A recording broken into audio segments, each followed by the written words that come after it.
pendant que nous sommes réunis ce matin, le Seigneur est à l'œuvre. Il donne sa parole, il est lui-même la parole et il apporte la guérison.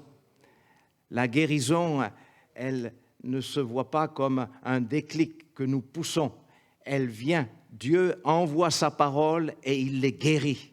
Pendant que je prêche, eh bien Dieu guérit les malades, il délivre les angoissés, il fait jaillir une source de reconstruction, il guérit les âmes en difficulté.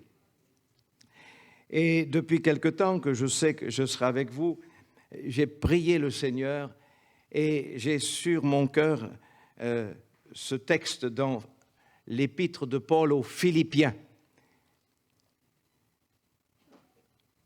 le chapitre 1, que nous allons lire ensemble.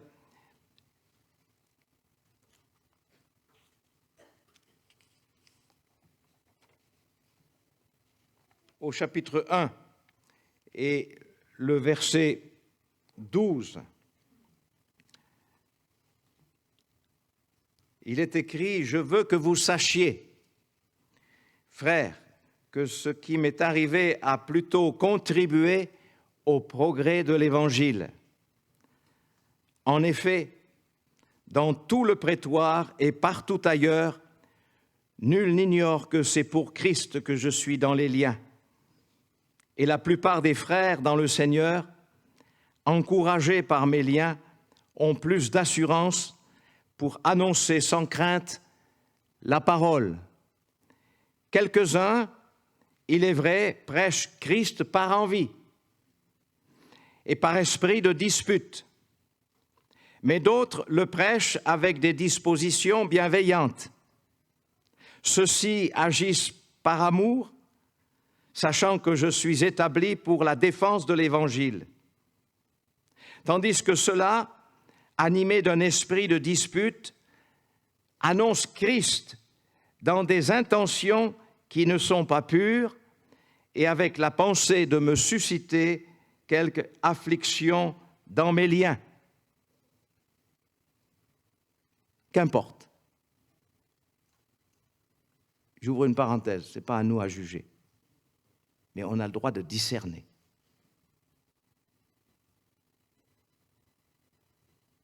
Nous ne sommes pas dans le temps du jugement, mais nous sommes dans le temps du discernement. Discerner dans quel temps nous sommes. Qu'importe, verset 18.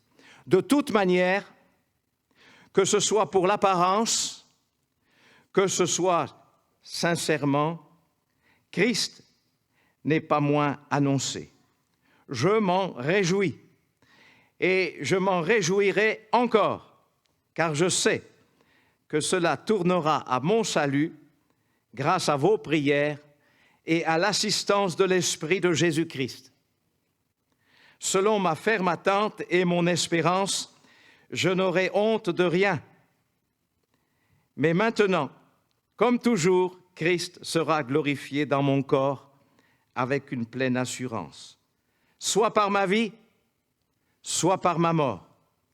Car Christ est ma vie, et mourir m'est un gain. Amen. C'est plus facile de dire Christ est ma vie que le reste. Pas pour vous? C'est difficile. Christ est ma vie, Christ... mais dès qu'un problème arrive, oh là là, c'est pas possible ça, c'est pas possible.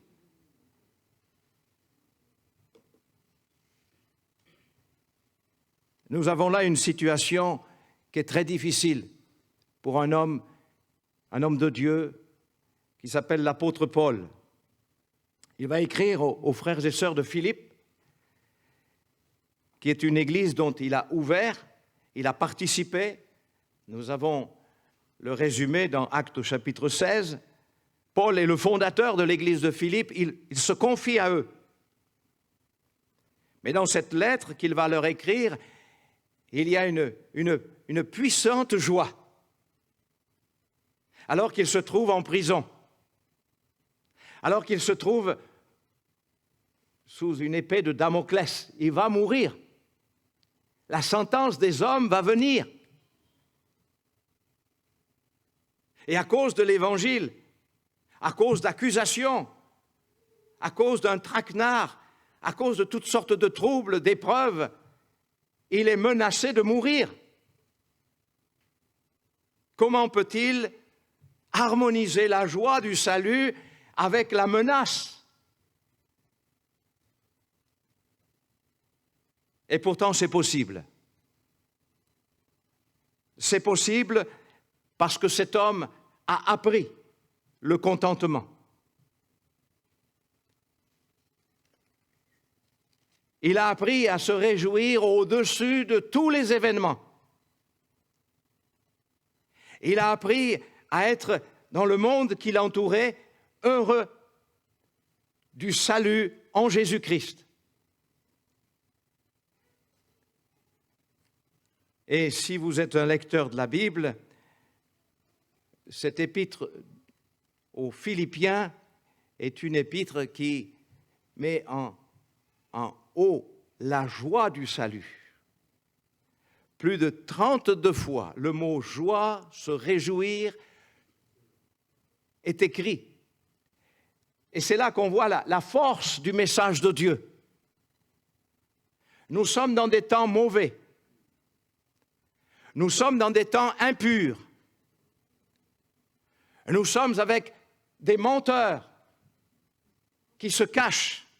Nous sommes au milieu d'impudiques. Mais nous sommes dans ce monde. Ne perdez pas la joie de votre salut, frères et sœurs. Et ne la troquez pas avec les plaisirs de ce monde. Restez attachés à la joie de connaître Jésus-Christ. Restez attachés à ce précieux don du pardon de nos péchés. Restez attachés à l'espérance de la vie éternelle.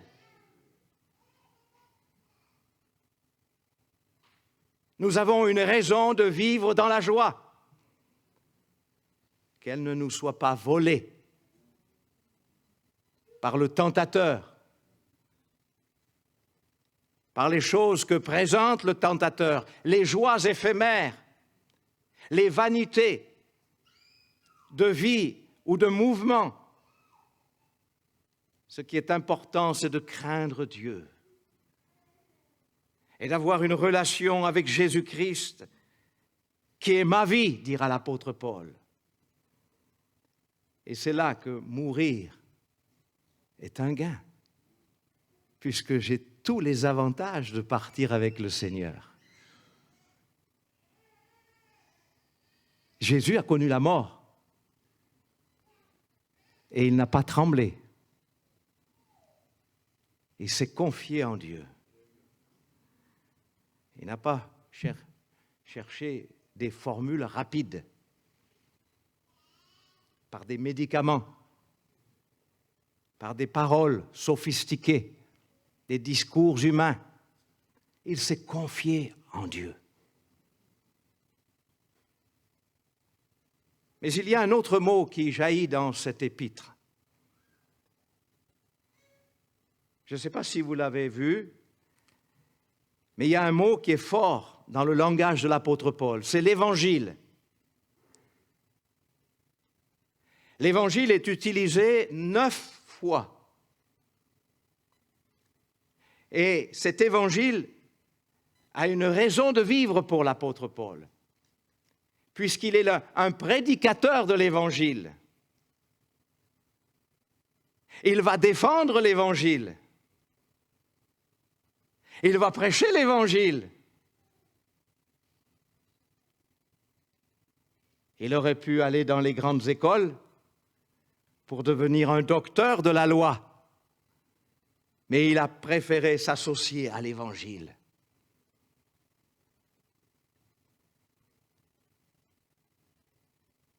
L'Évangile, effectivement, dans cette épître, revient comme un rythme cardiaque du serviteur de Dieu.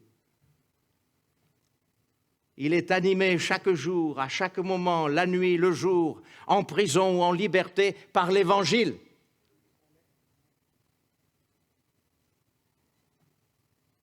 Et je me suis fait la joie de revoir le fondement de l'Évangile qui se dilue en ce moment. Notre société dilue toutes les vérités. Ça ressemble, mais c'est plus pareil.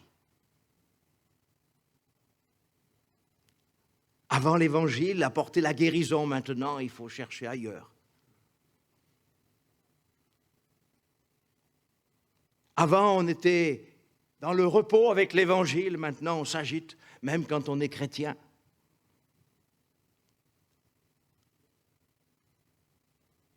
Alors j'aimerais rappeler que l'Évangile n'est pas une morale.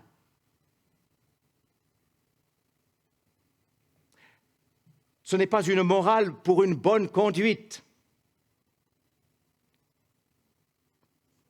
Ce n'est pas non plus une formule de vivre du copier-coller. Ça, ce n'est pas l'Évangile. Parce que l'Évangile transforme. L'Évangile fait de nous une nouvelle création. Un copier-coller, ça ne marche pas.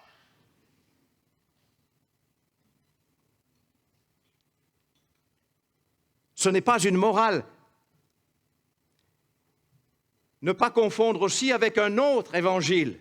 Lequel prendre? Paul va parler d'un autre évangile qui sournoisement se met en place, l'évangile de la prospérité, où tout est bien, où tout fleurit. C'est formidable l'évangile comme ça. Et quand vient la mort, on n'a pas la paix. On a l'argent, mais pas la paix.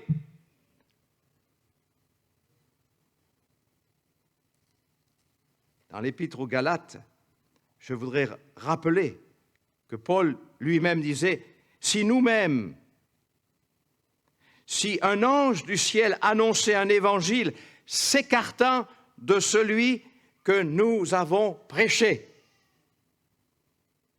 Et nous sommes dans un monde où l'évangile commence à changer. On change les notions de l'évangile. On prend un évangile de morale, de bien-être. Mais l'évangile est une puissance de Dieu. Ne pas confondre avec un autre évangile. Discernement. Paul déclarait aux frères que l'évangile qui a été annoncé par moi n'est pas de l'homme. Ce n'est pas une formule qui vient de l'homme. Ce n'est pas une religion bien conçue qu'on a en Europe et qu'on voudrait imposer en Afrique, en Asie ou sur les autres continents. Mais l'Évangile est une révélation de Dieu pour l'homme.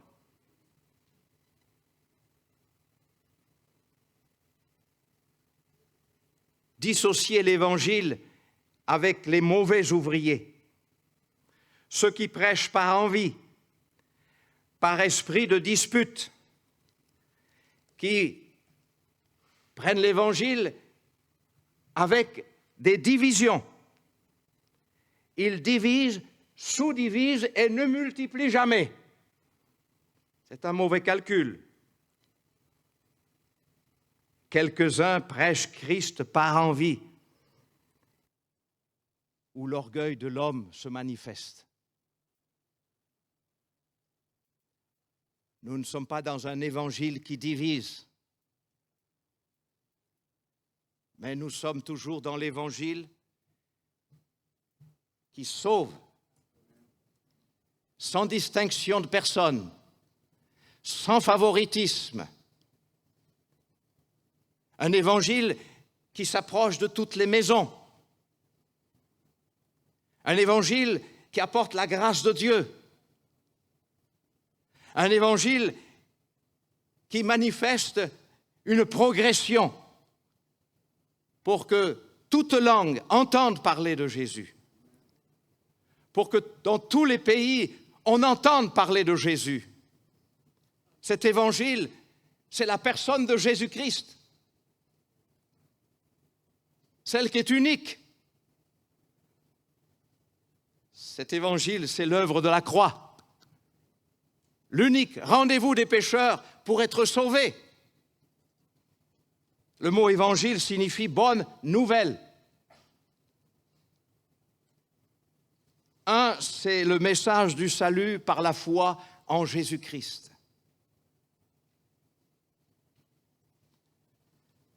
Avec la repentance, comme Jésus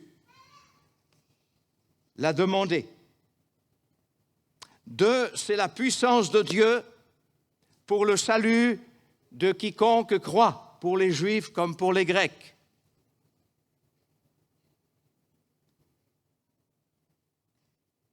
Puissance de Dieu. La faiblesse de l'homme ne peut pas sauver.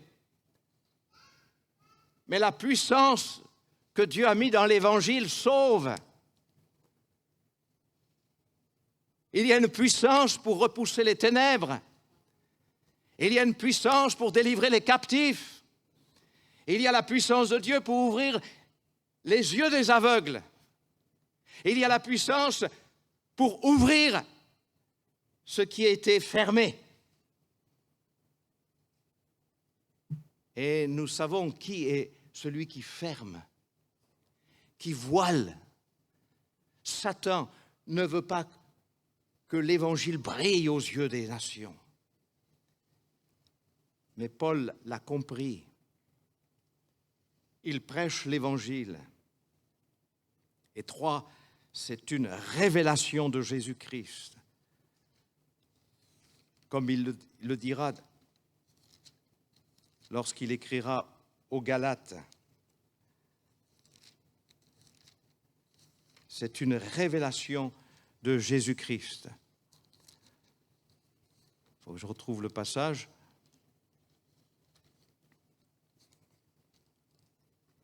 Je vous déclare, frères, que l'évangile qui a été annoncé par moi n'est pas de l'homme, car je ne l'ai ni reçu, ni appris d'un homme, mais par une révélation de Jésus-Christ.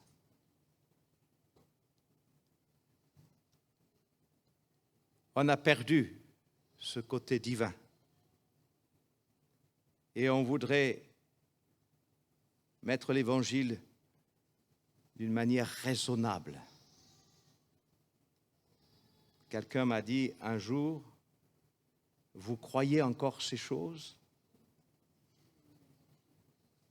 Mais j'y crois plus. Ma vie, je donne ces choses. Je donne ma vie pour ces choses.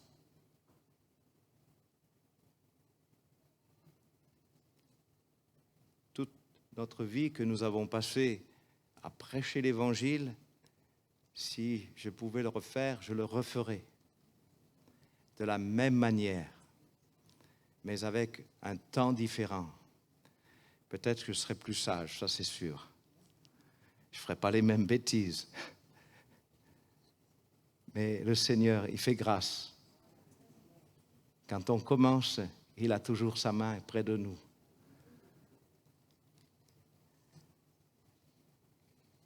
C'est une révélation. Et je pense souvent à ce mot, c'est une révélation. C'est-à-dire que je ne peux pas l'apprendre quelque part. Il faut que ça vienne d'en haut. Un jour, j'ai vu un homme. Il m'a dit, je suis chrétien. Je lui ai dit, t'es chrétien, toi? Je mettais un point d'interrogation. Et puis, je lui ai dit, est-ce que tu es né de Dieu? Oh, ça l'a fait trembler. Il est rentré chez lui. Il a dit, aujourd'hui, j'ai rencontré un homme de Dieu. J'ai eu la révélation. Il a dit, ça c'est un homme de Dieu. Il m'a parlé d'un message divin. Et cet homme, j'ai pris contact avec lui. C'est 10 ans après qu'il m'avait dit ça. Et le jour où je l'ai rencontré, je l'ai fait trembler. Et je ne savais pas. Et l'Évangile est une révélation qui fait trembler l'homme pour son salut. Amen. Est-ce que vous voulez que Dieu fasse trembler le cœur de nos familles pour les restaurer? Est-ce que vous désirez qu'il fasse trembler les pécheurs et qui sont aveugles et qui ne comprennent pas?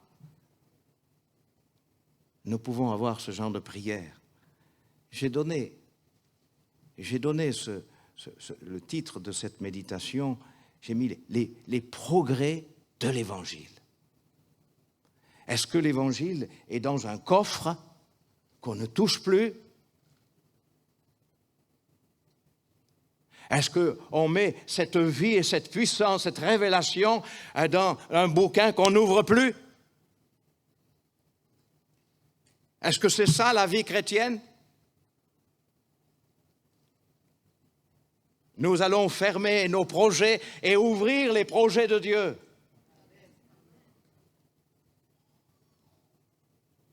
Nous allons fermer nos oreilles à ce monde et ouvrir nos oreilles à la parole de Dieu pour qu'il y ait un changement, pour qu'il y ait un renouveau, pour qu'il y ait la bénédiction de sa grâce.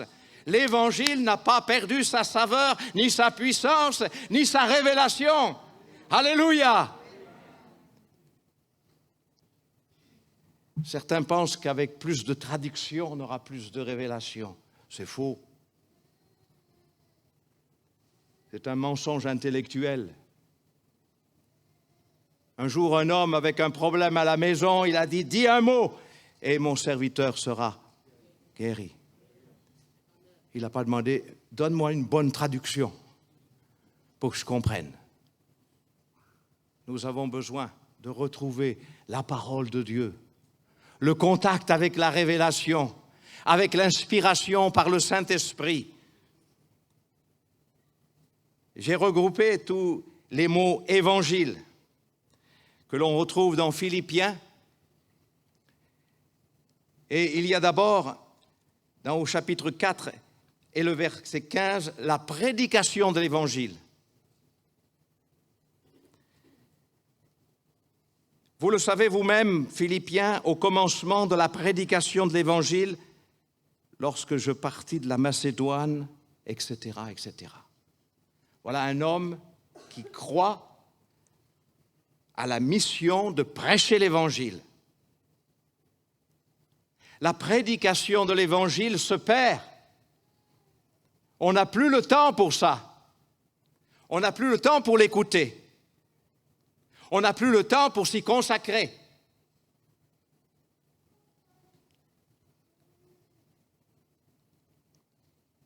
Mais la prédication de l'Évangile est une puissance de Dieu pour le salut de quiconque croit.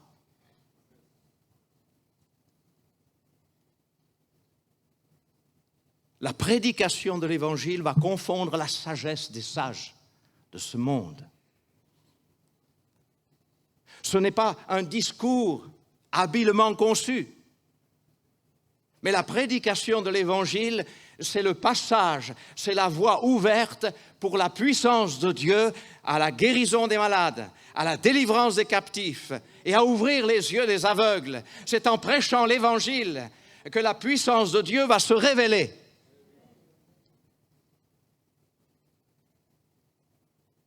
Nous avons besoin de côtoyer la prédication de l'Évangile avec des hommes qui sont appelés pour ça.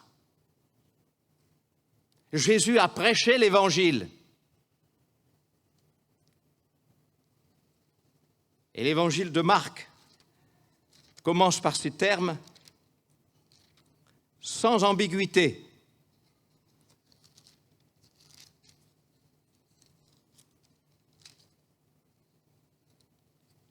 Chapitre 1, verset 1er, commencement de l'Évangile de Jésus-Christ, Fils de Dieu. Au verset 14, après que Jean eut été livré, Jésus alla dans la Galilée, prêchant l'Évangile de Dieu.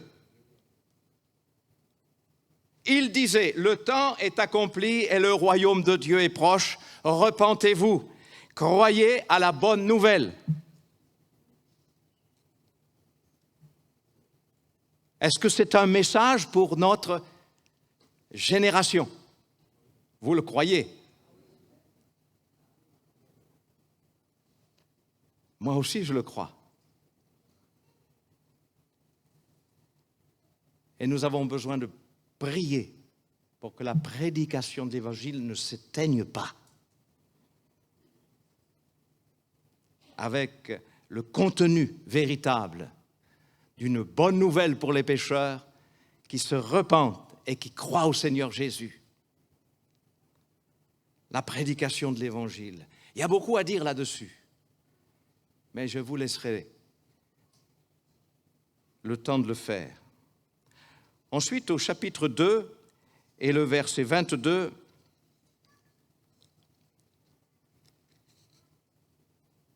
il est écrit concernant Timothée: « Vous savez qu'il a été mis à l'épreuve en se consacrant au service de l'Évangile, avec moi, comme un enfant avec son père. » Paul associe l'Évangile avec la prédication, le prédicateur, mais maintenant il associe le mot Évangile avec la consécration. Pas de légèreté, mais se donner, se mettre à part, être confié pour l'Évangile. Donne-toi tout entier à la parole de l'Évangile.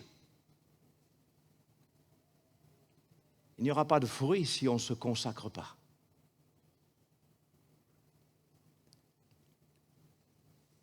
Avoir une piété superficielle ne fait pas un évangile glorieux. Mais la consécration qui va avec doit se voir. Se donner tout entier.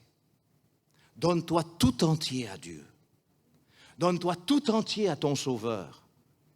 Ne viens pas d'une manière partielle à lui. Dans le temps, ne sois pas consacré seulement pour certains moments. Mais 24 heures sur 24, Jésus est le Seigneur dans notre vie. Il est celui qui a mis notre vie dans une nouvelle naissance. Je lui appartiens. Nous ne nous appartenons plus à nous-mêmes, mais nous appartenons à celui qui nous a sauvés. Ayez de la consécration à l'égard de l'Évangile, pas de la légèreté, mais quelque chose qui se voit. Vous savez qu'il a été mis à l'épreuve en se consacrant au service de l'Évangile. Cet homme a souffert quelques difficultés, mais au lieu d'abandonner, eh bien, il s'est consacré. Même s'il y a des épreuves, des tentations, des rejets parfois, consacrez-vous à l'Évangile de Dieu. N'ayez point honte de l'Évangile, ni de moi son serviteur. La consécration fait de nous des hommes et des femmes persévérants. La troisième dimension, nous lisons dans Philippiens au chapitre 1 et le verset 1er, le verset 5. Je manifeste, ne cessant dans toutes mes prières pour vous tous, de manifester ma joie au sujet de la part que vous prenez à l'Évangile. Depuis le premier jour jusqu'à maintenant. Là, on voit le service qui naît. J'ai pris une part à l'Évangile. Prenez votre part pour l'Évangile. Prenez un travail, un service qui va avec l'Évangile. Et dans chaque congrégation, dans chaque communauté, dans chaque assemblée, il y a du travail, du service, il y a une part pour toi. Nous ne sommes pas des spectateurs, nous sommes des participants. On prend notre part. On fait partie du corps de Christ, on est des membres, on a une part. Si quelqu'un souffre, tous souffrent. Si quelqu'un est dans la joie, tout le monde se réjouit avec lui. Il y a une part dans cette communauté. Nous ne sommes pas des satellites voyageurs pour dire « je vais aller dans la meilleure des églises, je vais aller là où il y a un groupe de louanges qui me plaît.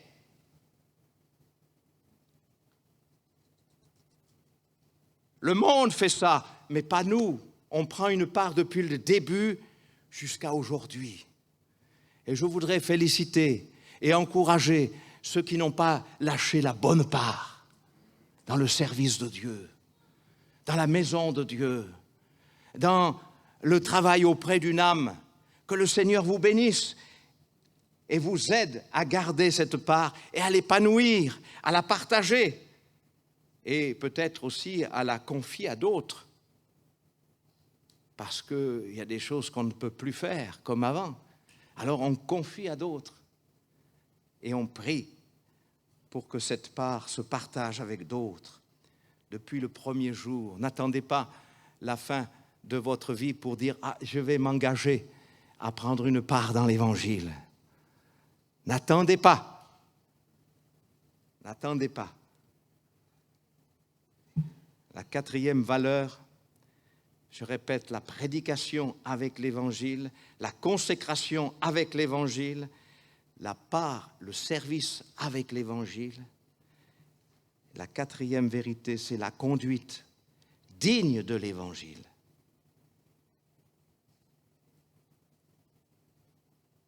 Le verset 27.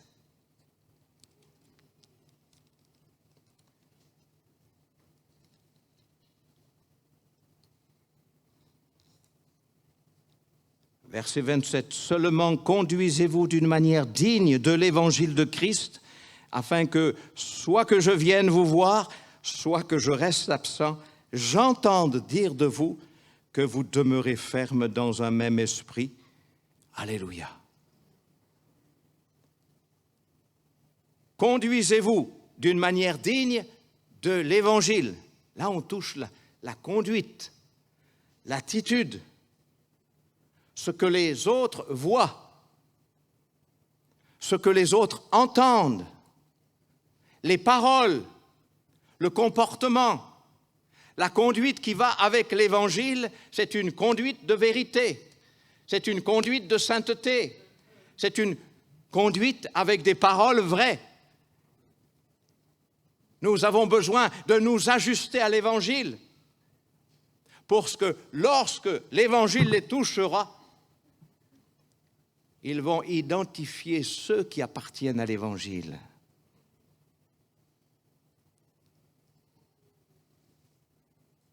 Mais cessons l'hypocrisie qui est le levain des pharisiens. Ayez un comportement, une conduite sainte, irrépréhensible, juste, humble, douce, qui permet à ceux qui nous voient et qui nous écoutent de croire. Nous sommes dans une génération de confusion.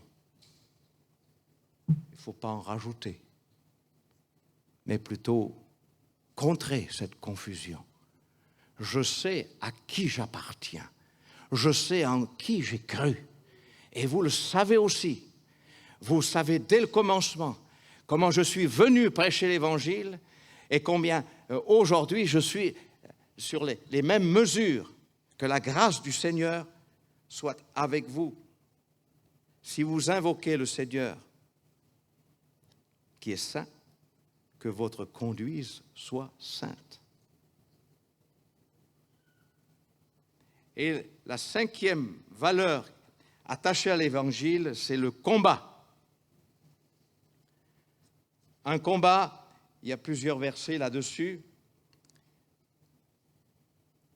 Chapitre 1, verset 27 que nous venons de lire, que vous demeurez ferme dans un même esprit, combattant d'une même âme pour la foi de l'Évangile. Combattre pour la foi de l'Évangile, pas pour se défendre soi-même, pas pour être comme Saül.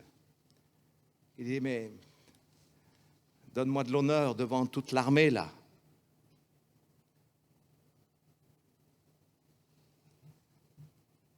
Nous sommes dans un combat, mes frères et sœurs. L'apôtre Paul est dans un combat. Il confirme l'Évangile. On veut lui dire, tu déraisonnes, c'est faux tout ce que tu dis, retire-toi de là.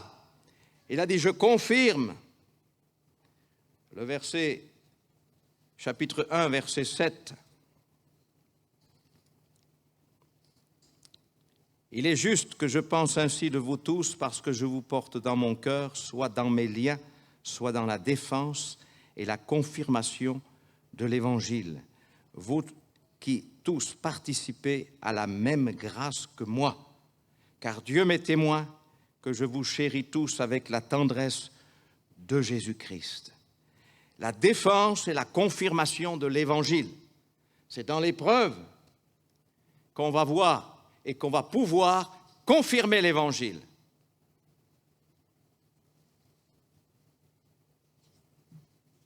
Un jour, nous avons eu une très dure épreuve avec mon épouse. Notre fille est tombée d'une 15aine de mètres et elle était entre la vie et la mort. Eh bien, des frères et sœurs, ils ont prié. Et j'ai été amené à prêcher, à garder le témoignage de ma vie en Christ. Et alors qu'on allait la voir à Toulouse, le frère, il me dit, c'est les vacances, le pasteur n'est pas là et je dois prêcher. Mais puisque vous êtes serviteur de Dieu, vous allez prêcher dimanche. Je n'étais pas vraiment dans la joie de prêcher. Mais tout de suite, je lui ai dit oui. Et après, devant le Seigneur, pourquoi je lui ai dit oui, Seigneur? Et le dimanche, j'ai prêché. Et il y a un frère qui m'a dit, avec ce qui vous arrive, comment vous arrivez à prêcher le message de l'Évangile? J'ai dit, ce message de l'Évangile ne dépend pas de nos douleurs. Il ne dépend pas de nos épreuves, ni des biens matériels que nous avons ou que nous n'avons pas. Le message de l'Évangile, c'est la puissance de Dieu, une révélation de Dieu. Et cet homme a été touché. Et bien des chrétiens ont été, mais comment vous faites pour être calme et paisible? La paix que j'ai, ce n'est pas avec ce qui m'arrive sur terre, mais c'est sur la révélation de Dieu. Nous avons la paix avec Dieu et que cette paix continue à être au-dessus de nos émotions, au-dessus de tout ce que nous traversons. Il y a un combat. Nous n'avons pas à combattre contre la chair et le sang, mais contre les puissances des ténèbres. Et nous avons aujourd'hui dans ce monde mauvais un combat terrible. Ça fait rage. Si Dieu ouvrait nos yeux sur ce combat, on serait KO. Mais heureusement qu'il n'ouvre pas tout cela. C'est peu à peu dans la parole de Dieu. Ah, Seigneur, merci. Le diable a cherché à me nuire, mais Jésus a prié. Et Pierre a vu que Jésus a prié pour lui parce que le diable voulait le cribler. Il y a des épreuves, des circonstances, des situations qui sont mauvaises autour de nous. Le monde est mauvais. N'aimez pas le monde ni les choses du monde, mais aimez le Christ, Jésus. Car Christ est ma vie et mourir m'est un gain. Alors, quel progrès de l'Évangile? Quelle est la progression de l'Évangile dans votre famille, dans votre cœur, dans vos dispositions? Je vais rester avec cette prière que Paul formule aux Philippiens. Verset 9 du chapitre 1. Et ce que je demande dans mes prières, c'est que votre amour augmente de plus en plus, en connaissance et en pleine intelligence, pour le discernement des choses les meilleures, afin que vous soyez purs et irréprochables pour le jour de Christ. Cette prière-là, je la fais pour moi, je la fais pour vous. Amen. C'est le verset 9. Que votre amour grandisse de plus en plus. parce que c'est la fin des temps, parce que nous avons une lampe qui brille et une promesse qui arrive. Levons nos têtes, prions et restons soudés par la grâce de Dieu qui nous est commune. Amen. Que Dieu vous bénisse abondamment. Merci Seigneur pour la paix que tu mets dans nos cœurs et la guérison que tu produis par la parole. Merci parce que tu sais descendre par ta parole au milieu de nos profondeurs internes, secrètes. Tu sais favoriser l'avancée de ta parole, l'avancée de l'Évangile, comme Paul le disait, et beaucoup ont pris confiance pour annoncer tout à nouveau, avec un renouvellement, la parole de Dieu, et être dynamique, être plein de foi et d'audace pour le Seigneur. Bénis cette assemblée ce matin, au nom de Jésus-Christ. Amen.